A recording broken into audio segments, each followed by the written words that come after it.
ನಮಸ್ಕಾರ, ನೀವು ನೋಡ್ತಾ ಇದ್ದೀರಾ ಅಶ್ವಬೇಗ ನ್ಯೂಸ್. ನಾನು ವನಿತಾ. ಸಂಸದ ಸುಧಾಕರ್ ಶಾಸಕ ವಿಶ್ವನಾಥ್ ಸಂಧಾನ ಸಕ್ಸಸ್ ಆಗಿದೆ. ಸಂಸದ ಸುಧಾಕರ್ ಶಾಸಕ ವಿಶ್ವನಾಥ್ ಜಟಾಪಟಿಗೆ ಇದೀಗ ಹೈಕಮಾಂಡ್ ಇಂದ ಬ್ರೇಕ್ ಬಿದ್ದಿರುವಂತದ್ದು. ಸಂಸದ ಸುಧಾಕರ್ ಶಾಸಕ ವಿಶ್ವನಾಥ್ ಸಂಧಾನ, ಸುಧಾಕರ್ ಮತ್ತು ವಿಶ್ವನಾಥ್ ಜಟಾಪಟಿಗೆ ಬ್ರೇಕ್ ಬಿದ್ದಿದೆ. ಸುಧಾಕರ್ ವಿಶ್ವನಾಥ್ ನಡುವಿನ ಸಂಧಾನ ಸಭೆ ಯಶಸ್ವಿಯಾಗಿದೆ. ಇಬ್ಬರಿಗೂ ವಿಜೇಂದ್ರ ಪ್ರಹ್ಲಾದ್ ಜೋಶಿ ಖಡಕ್ ಸೂಚನೆಯನ್ನ ಕೊಟ್ಟಿದ್ದಾರೆ.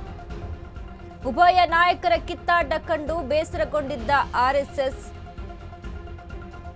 ನಡವಳಿಕೆ ಬದಲಿಸಿಕೊಳ್ಳಲು ಸಂಘದ ಪ್ರಮುಖರ ಖಡಕ್ ಸೂಚನೆಯನ್ನ ಕೊಟ್ಟಿದ್ದಾರೆ. ಸಂಘದ ಎಂಟ್ರಿ ಬೆನ್ನಲ್ಲೇ ವಿಜೇಂದ್ರ ಜೋಶಿ ಫುಲ್ ಅಲರ್ಟ್ ಆಗಿದ್ದಾರೆ. Doctor K Sudhakar SR Vishwanath ಬಹಿರಂಗ ಕಿತ್ತಾಟಕ್ಕೆ ಇದೀಗ ಬ್ರೇಕ್ ಬೀಳ್ತಿದೆ. ಸಂಸದ ಸುಧಾಕರ್ ಮತ್ತು ಶಾಸಕ ವಿಶ್ವನಾಥ್ ಸಂಧಾನ, ಇಬ್ಬರು ಜಗಳ, ಇನ್ನು ಇಬ್ಬರ ಬೆಂಬಲಿಗರ ಕಿತ್ತಾಟ ಪಕ್ಷದಲ್ಲೇ ಎಷ್ಟರ ಮಟ್ಟಿಗೆ ಒಡಕನ್ನ ತಂದೊಡ್ಡಿತ್ತು. ಇದರಿಂದ ಮುಂದಿನ ದಿನಗಳಲ್ಲಿ ರಾಜಕೀಯವಾಗಿ ಮುನ್ನುಗ್ಗುವುದಕ್ಕೆ ಪಕ್ಷಕ್ಕೆ ಎಷ್ಟರ ಮಟ್ಟಿಗೆ ಡ್ಯಾಮೇಜ್ ಆಗ್ತಾ ಇತ್ತು, ಇವೆಲ್ಲವನ್ನ ಪರಿಗಣಿಸಿಕೊಂಡು ವಿಜೇಂದ್ರ ಮತ್ತು ಪ್ರಹ್ಲಾದ್ ಜೋಶಿ ಉಭಯ ನಾಯಕರ ಕಿತ್ತಾಟ ಕಂಡು ಆರ್ಎಸ್ಎಸ್ ಕೂಡ ಬೇಸರಗೊಂಡಿತ್ತು. ನಡವಳಿಕೆಯನ್ನ ಬದಲಿಸಿಕೊಳ್ಳಲು ಸಂಘದ ಪ್ರಮುಖರ ಖಡಕ್ ಸೂಚನೆಯನ್ನ ಕೂಡ ಕೊಟ್ಟಿದ್ರು. ಸಂಘದ ಎಂಟ್ರಿ ಬೆನ್ನಲ್ಲೇ ಇದೀಗ ವಿಜೇಂದ್ರ ಜೋಶಿ ಅಲರ್ಟ್ ಆಗಿ ಇಬ್ಬರ ಸಂಧಾನಕ್ಕೆ ಮುಂದಾಗಿದ್ದಾರೆ.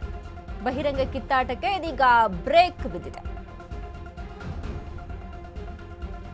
ಒಂದಿಷ್ಟು ಸೂಚನೆಗಳನ್ನ ಕೊಟ್ಟು ಪ್ರಹ್ಲಾದ್ ಜೋಶಿ ಮತ್ತು ವಿಜೇಂದ್ರ ಇಬ್ಬರ ಸಂಧಾನಕ್ಕೆ ಮುಂದಾಗಿರುವಂತದ್ದು. ಖಡಕ್ ಸೂಚನೆಯನ್ನ ಕೊಟ್ಟಿದ್ದಾರೆ. ಸುಧಾಕರ್ ವಿಶ್ವನಾಥ್ ನಡುವಿನ ಸಂಧಾನ ಸಭೆ ಯಶಸ್ವಿಯಾಗಿದೆ. ಗಮನಿಸಿದ್ವಿ ನಾವು, ಯಾವುದೇ ಒಂದು ಸಭೆ ಆದ್ರೂ ಕೂಡ ಈ ವಿಶ್ವನಾಥ್ ಮತ್ತು ಸುಧಾಕರ್ ಬೆಂಬಲಿಗರು, ಸಂಸದರಾದಂತಹ ಸುಧಾಕರ್ ಇನ್ನು ಶಾಸಕರಾದಂತಹ ವಿಶ್ವನಾಥ್ ಇಬ್ಬರ ನಡುವೆ ಎಷ್ಟರ ಮಟ್ಟಿಗೆ ಜಟಾಪಟಿ ಇತ್ತು. ಅವರ ಬೆಂಬಲಿಗರು ವರ್ತನೆ ಆಗಿರ್ಬೋದು, ಈ ಹಿಂದೆ ನಡೆದಂತಹ ಒಂದು ಸಭೆಯಲ್ಲೂ ಕೂಡ ಕೈ ಮಿಲಾಯಿಸುವವರೆಗೆ ಹೋಗಿತ್ತು ಇಬ್ಬರ ಕಾರ್ಯಕರ್ತರ, ಇಬ್ಬರ ಬೆಂಬಲಿಗರ ನಡುವೆ. ಅಷ್ಟರ ಮಟ್ಟಿಗೆ ಕಿತ್ತಾಟಗಳು, ಜಗಳಗಳು. ಇದು ವಿರೋಧ ಪಕ್ಷ, ಆಡಳಿತ ಪಕ್ಷ ಅಂದ್ರೆ ಕಾಂಗ್ರೆಸ್ ಪಕ್ಷಕ್ಕೆ ಇದನ್ನ ಪ್ಲಸ್ ಆಗಿ ಮಾಡಿಕೊಂಡು ಟೀಕೆ ಟಿಪ್ಪಣಿಗಳನ್ನ ಮಾಡೋದಕ್ಕೆ ಮುಂದಾಗ್ತಾ ಇದ್ರು. ಹೀಗಾಗಿ ಪಕ್ಷದಲ್ಲಿ ಇದು ಡ್ಯಾಮೇಜ್ ಅನ್ನ ತಂದೊಡ್ಡುತ್ತೆ. ಒಂದ್ ಕಡೆ ಇಬ್ಬರ ನಡುವೆ ಇದ್ದಂತ ಈ ವೈಮನಸ್ಸುಗಳು ಏನ್ ಸೂಚನೆಯನ್ನ ಕೊಟ್ಟಿದೆ ಹೈಕಮಾಂಡ್ ಅಂತ ನೋಡಿದ್ರೆ, ಕಾರ್ಯಕ್ರಮಗಳ ಫ್ಲೆಕ್ಸ್ಗಳಲ್ಲಿ ಇಬ್ಬರ ಫೋಟೋ ಹಾಕಿಕೊಳ್ಬೇಕು, ಜೊತೆಗೆ ಕಾರ್ಯಕ್ರಮಗಳಿಗೆ ಪರಸ್ಪರರನ್ನ ಆಹ್ವಾನಿಸಬೇಕು. ಸಂಸದರು ಶಾಸಕರನ್ನ ವಿಶ್ವಾಸದಲ್ಲಿಟ್ಟುಕೊಂಡೇ ಕೆಲಸ ಮಾಡಬೇಕು. ಶಾಸಕರೇ ಹೆಚ್ಚು ಕ್ಷೇತ್ರದಲ್ಲಿ ಜನಸಂಪರ್ಕ ಹೊಂದಿರುತ್ತಾರೆ. ಶೀಘ್ರದಲ್ಲೇ ವಿಶ್ವನಾಥ್ ಮನೆಗೆ ಸುಧಾಕರ್ ಭೇಟಿ ನೀಡಬೇಕು. ಶೀಘ್ರದಲ್ಲೇ ಸುಧಾಕರ್ ಮನೆಗೆ ಕೂಡ ಭೇಟಿಯನ್ನ ನೀಡಬೇಕಾಗುತ್ತೆ ಶಾಸಕರಾದಂತಹ ವಿಶ್ವನಾಥ್. ಹಿರಿಯರ ಆದೇಶ ಒಪ್ಪಿಕೊಂಡ ವಿಶ್ವನಾಥ್ ಮತ್ತು ಸುಧಾಕರ್ ಹಳೆಯದನ್ನ ಮರೆತು ಒಟ್ಟಾಗಿ ಹೋಗಬೇಕು. ಫ್ಲೆಕ್ಸ್ಗಳಲ್ಲಿ ಇಬ್ಬರ ಫೋಟೋ ಇರಬೇಕು. ಕಾರ್ಯಕ್ರಮ ಯಾವುದೇ ಕಾರ್ಯಕ್ರಮ ಆಗಿದೆ ಅಂತ ಅಂದ್ರೆ ಶಾಸಕರಿಗೆ ಜನ ಬೆಂಬಲ ಹೆಚ್ಚಾಗಿರುತ್ತೆ. ಹಾಗಾಗಿ ಸಂಸದರಾದರೂ ಏನು ಮಾಡಬೇಕು, ಶಾಸಕರನ್ನ ಒಗ್ಗೂಡಿಸ್ಕೊಂಡು ಶಾಸಕರನ್ನ ಮುಂದಿಟ್ಕೊಂಡು ಹೋಗಬೇಕಾಗುತ್ತೆ.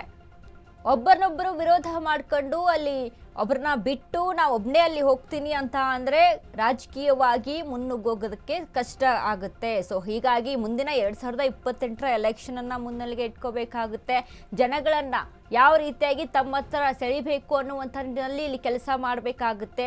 ಈ ಹಿರಿಯರ ಆದೇಶ ಏನಿದೆಯಲ್ಲ, ಇದು ಎಲ್ಲ ರೀತಿಯಾಗಿ ರಾಜಕೀಯವಾಗಿ ನಾವು ಗಮನಿಸಿ ನೋಡಿದಾಗ ಯಾಕೆ ಒಂದೇ ಫ್ಲೆಕ್ಸಲ್ಲಿ ಇಬ್ಬರು ಫೋಟೋ ಇರಬೇಕು ಅಂತ ಹೇಳ್ತಾ ಇದ್ದಾರೆ ಅಂತ ಅಂದರೆ, ಫ್ಲೆಕ್ಸಲ್ಲಿ ಇಬ್ಬರ ಫೋಟೋ ಬಂದಿದೆ ಅಂತ ಅಂದಾಗ ಇಬ್ಬರ ಮಧ್ಯೆ ಯಾವುದೇ ರೀತಿಯಾದಂಥ ವೈಮನಸ್ಸಿಲ್ಲಪ್ಪ, ಒಟ್ಟಿಗೆ ಕೆಲಸ ಮಾಡ್ತಾ ಇದ್ದಾರೆ. ಹಾಗಾಗಿ ನಾವೀಗ ಯಾರು ಸಂಸದರಾದಂಥ ಸುಧಾಕರ್ ಇರಲಿ ಅಥವಾ ಶಾಸಕರಾದಂಥ ವಿಶ್ವನಾಥ್ ಇರಲಿ, ಯಾರೇ ಇದ್ರೂ ಕೂಡ ನಮ್ಮವರೇ ಅನ್ಕೊಂಡು ಇಲ್ಲಿ ಬೆಂಬಲ ಸೂಚಿಸಬೇಕು ಅನ್ನುವಂಥ ನಿಟ್ಟಿನಲ್ಲಿ ಜನ ಥಿಂಕ್ ಮಾಡ್ತಾರೆ.